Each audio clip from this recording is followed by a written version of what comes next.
कहते हैं ये कर्म भूमि है।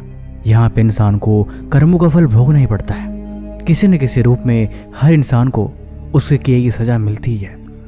लेकिन क्या आपके मन में रात के सोते समय कभी सवाल आया है कि आपके घर में बेटे का जन्म किस उद्देश्य से हुआ है? कहते हैं पुत्र का जन्म एक कर्ज होता है।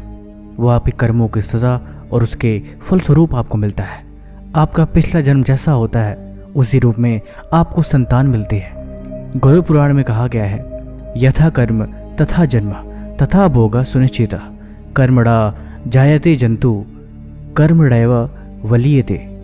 अर्थात मनुष्य जैसा कर्म करता है उसका जन्म और जीवन वैसे ही बनता है। कर्म उसे नए रिश्तों में बांधते हैं और वही कर्म उसे सुख या दुख का अनुभव करवाते हैं।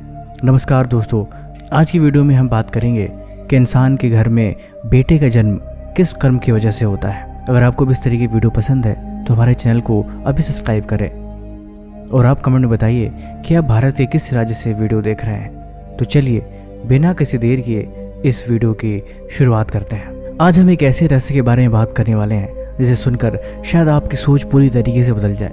आखिर घर में बेटा क्यों जन्म लेता है? क्या यह प्रकृति का कोई नियम है या एक साधारण संयोग है या इसके पीछे बहुत गहरा आध्यात्मिक रहस्य छुपा हुआ है? क्यों कुछ बेटे अपने माता पिता को जीवन में सुख, सम्मान और सहारा बन के आते हैं? क्यों वे हमेशा दुख सुख में माँ बाप की भागीदारी बनते हैं और हमेशा उन्हें सुख पहुँचाते हैं, जबकि उसी माँ के गर्भ से दूसरे बेटे उसे दुख, अपमान और कला से भर देते हैं? और कभी कभी तो कर्मों का संयोग ऐसा बनता है कि माता पिता बुढ़ापे तक रोते ही रहते हैं। उन्हें कोई और उपाय नहीं दिखता। वो अपनी किस्मत को दोष देते हैं, अपने कर्मों को दोष देते हैं। लेकिन सवाल ये है, क्या यह सिर्फ एक भाग्य है या फिर सिर्फ हमारे कर्मों का लौट कर आया हुआ परिणाम? हिंदू धर्म के प्राचीन और रहस्यमय ग्रंथ गरुड़ पुराण में इस विषय को अत्यंत गहराई से समझाया गया है। गरुड़ पुराण कहता है कि संसार में कुछ भी बिना कारण नहीं होता।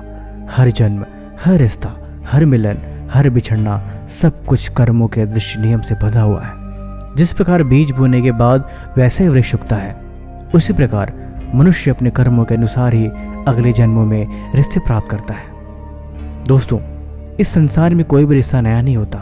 हम जिन लोगों से मिलते हैं, जिन लोगों से प्रेम करते हैं, जिनसे दुख पाते हैं, उन सभी का संबंध किसी न किसी पिछले जन्म के नाते से जुड़ा होता है। और इन्हीं रिश्तों में हमारा गहरा रिश्ता माना जाता है माता पिता और संतान का रिश्ता। गरुड़ पुराण कहता है कि बेटा केवल शरीर से जन्म लेने वाला संतान नहीं होता, वो एक अधूरा कर्ज होता है, आपके पिछले जन्म का कर्ज, जो आपको यहाँ पूरा करने के लिए लौट कर वापस आता है। सोचिए, कभी कभी माता पिता अपने बेटे के लिए सब कुछ कर देते हैं, अपना सब कुछ त्याग देते हैं, फिर भी वह बेटा उन्हें सम्मान नहीं देता, उनके बुढ़ापे का सहारा नहीं बनता। और कुछ संतानें ऐसी होती हैं कि वे अपने माता पिता को भगवान की तरह मानते हैं, उनकी सेवा करते हैं, उनका जीवन सुख से भर देते हैं। आइए अब इसको मैं विस्तार से गरुड़ पुराण के हिसाब से समझाता हूँ। गरुड़ पुराण के अनुसार अगर किसी इंसान ने पिछले जन्म में किसी व्यक्ति से कोई कर्ज लिया हो, चाहे वो धन का कर्ज, प्रेम का कर्ज, सेवा का कर्ज या दान का कर्ज, तो आत्मा अगले जन्म में उस व्यक्ति के जीवन में फिर लौटती है ताकि वो अपना अधूरा हिसाब पूरा कर सके। और कई बार वही आत्मा बेटे के रूप में जन्म लेती है और माता पिता को दुख पहुंचाती है। और दुख अश्रु रूपी कर्म के फल स्वरूप निकल जाते हैं। वो पीड़ा, वो कष्ट, वो ग्लानि, सब कुछ इंसान इस जन्म में भोगता है और खुद को कोसता है। पति पत्नी, पुत्र, परिवार, सब कुछ आपके पिछले जन्म के कर्म और लेन देन की वजह से बनते हैं। वे आपको दुख देते हैं और वहीं आपको सुख पहुंचाते हैं। अगर आप पिछले जन्म में कोई अच्छा कर्म करते हैं तो वही आत्मा फलस्वरूप आपको सुख देने के लिए पहुंचती है, क्योंकि आपको सुख की आवश्यकता होगी। अंतकाल में जब आप बूढ़े हो जाते हैं तो फिर वो आत्मा उस कर्मों के फलस्वरूप आपकी सेवा करती है, आपका ख्याल रखती है, आपके भावार्थों को समझती है और आपको हर तरीके से आपकी सेवा करके आपको सुख पहुंचाती है। इसका अर्थ यह है कि बेटा केवल संतान नहीं है, बल्कि वह पिछले जन्म के कर्मों का ही परिणाम है। यदि व्यक्ति ने अपने माता पिता का अपमान किया हो, उन्हें दुख दिया हो, उनकी सेवा न की हो, तो अगले जन्म में उन्हें अपने बेटे के माध्यम से वही वापस मिल सकता है। और वही आत्मा उसे घर जन्म लेकर वही अनुभव कराती है जो उसने कभी दूसरों को दिया है। यानी किसी न किसी रूप में मनुष्य को कर्मों का फल भोगना ही पड़ता है, वो उनसे कभी बच नहीं सकता।